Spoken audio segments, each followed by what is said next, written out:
जय हिंद साथियों, स्वागत है आप सभी का इंग्लिश विद संजीव सर में। मैं संजीव राठौर आप सबका स्वागत करता हूं। एसएससी सीएचएसएल का नोटिफिकेशन आया, ढेर सारे चेंजेस देखने को मिले, लेकिन अगर फॉर्म सही से नहीं भरा तो फॉर्म रिजेक्ट हो जाता है। कई बार जब हम लोग फॉर्म भरते हैं तो ओवर कॉन्फिडेंट हो जाते हैं और इस ओवर कॉन्फिडेंस के चक्कर में कई बार हम लोग करेक्शन वाली विंडो पर भी ध्यान नहीं देते हैं। हमें इन सभी चीज़ों का ध्यान रखना है और फॉर्म भरते समय बहुत सावधानी बरतनी है। फॉर्म भरते समय किसी भी तरह की गलती नहीं करनी है, इस बात का ध्यान रखना है। तो फॉर्म भरने के लिए आपके दो तरीके होते हैं। सबसे पहले तो आपको वेबसाइट पे जाना होगा और वेबसाइट आपकी कौन सी है?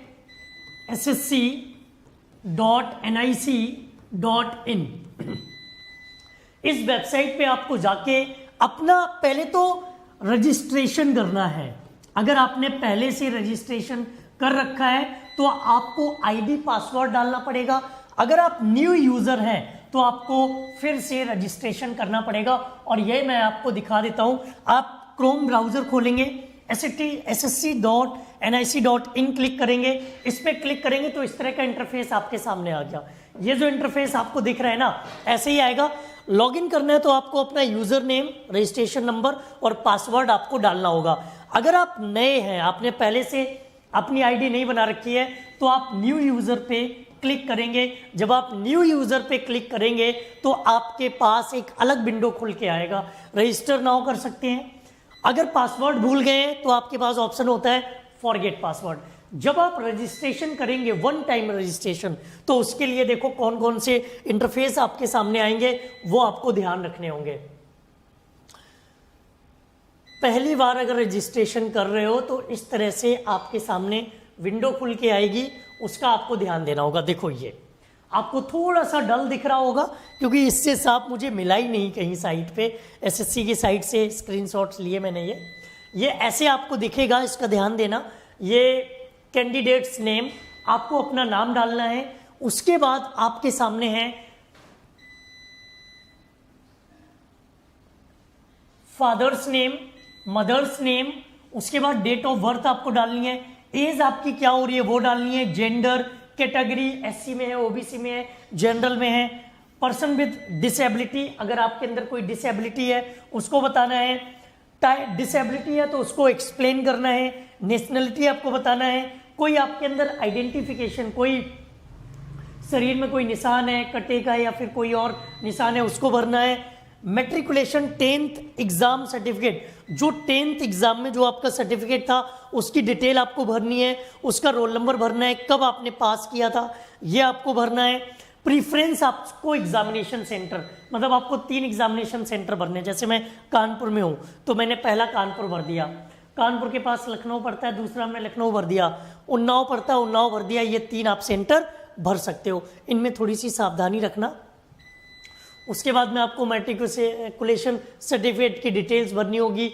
एजुकेशन बोर्ड, यूपी बोर्ड है, बिहार बोर्ड है, कौन सा बोर्ड है वो वेरीफाई। एजुकेशन बोर्ड को वेरीफाई करना है, वो आपको डिटेल में लिखा होता है, उसका एक नंबर डालना होता है।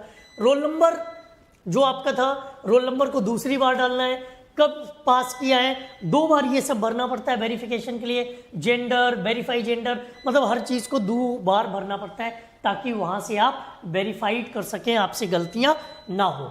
इसके अलावा अगर आप इसके भरने के बाद में फिर आपको क्या करना होगा, आप जाएंगे उसके बाद में ये एक्स सर्विसमैन है या नहीं है उस पर जाना है। लेकिन अगर आप सर्विसमैन रहे तो कितने लंबे समय तक आपने सर्विस दी है। डेट ऑफ डिस्चार्ज, वहाँ से कब बाहर हुए हैं। कोई जॉब पहले से ही ज्वाइन कर रखी है उसके बारे में सारी डिटेल मांगता है। तो ये एक्स सर्विसमैन वालों के लिए पेज रहता है। अगर आपने पहले से ही कोई सर्विस ज्वाइन कर रखी है तो उसके बारे में आपको डिटेल भरनी पड़ती। एक जो सबसे ज़रूरी चीज़ रहती है वो रहती है कि फोटो में सबसे ज़्यादा गलतियां होती हैं, सबसे ज़्यादा कन्फ्यूज़न होती है। क्योंकि ये जो फाइल होती है ना, उसका एक साइज़ वो निर्धारित करते हैं। उस साइज़ के अकॉर्डिंग आना चाहिए, उस साइज़ के अकॉर्डिंग वो फिल करते हैं। उसको एक ध्यान से फिल करना, बाकी और कोई दिक्कत नहीं। हाँ, जो आपका एड्रेस है, परमानेंट एड्रेस और कॉरस्पॉन्डेंस एड्रेस, मतलब जिस एड्रेस पे आप एडमिट कार्ड चाहते हैं वो एड्रेस, अगर अलग अलग हैं तो दोनों आपको भरने पड़ेंगे, अगर एक ही है तो एक सेम दोनों जगह आपको फिल करना होगा। तो एड्रेस आप ध्यान रखना, ईमेल आईडी का ध्यान रखना, वही भरना जो आपकी रेगुलर ईमेल आईडी हो, ताकि डिटेल्स वहां पर आपकी पहुंचती रहें और सारी चीजें आपकी बड़ी आसान है, कोई भी ऐसी चीज नहीं है जो बहुत ज्यादा डिस्टर्ब करे। कूल और काम होकर के फॉर्म भरना। फॉर्म अगर भरा नहीं है पहले कभी तो किसी एक्सपर्ट से फॉर्म भरवा लेना, ताकि आपसे दोबारा कभी गलती ना हो, क्योंकि फॉर्म रिजेक्ट भी हो जाता है छोटी छोटी गलतियों की वजह से। हालांकि 9 जनवरी से 10 जनवरी के बीच में विंडो खुली रहेगी जो कि फॉर्म करेक्शन के लिए रहेगी। अगर कोई गलती है तो करेक्ट कर सकते हो। कई बार आप लोग इतने ओवर कॉन्फिडेंट होकर के फॉर्म भरते हो कि करेक्शन वाली विंडो का आप ध्यान ही नहीं रखते हो।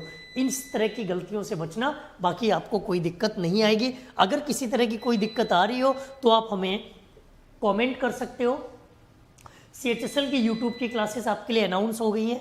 क्लास 24 पर रीजनिंग आपकी हितेश सर के द्वारा 5 बजे, इंग्लिश मेरे द्वारा शाम को 6 बजे, GK GS 7 बजे सिप्रा मैम के द्वारा, और GK और CA 8 PM संदीप सर के द्वारा, और मैथ्स आएगी आपकी रात को 9 बजे सज्जन सर के द्वारा। तो ये क्लासेस आप ज्वाइन कर सकते हो और अपने सपने पूरे कर सकते हो। अगर किसी तरह की कोई दिक्कत आए तो हमें कॉमेंट करके ज़रूर बताइएगा। थैंक यू, जय हिंद।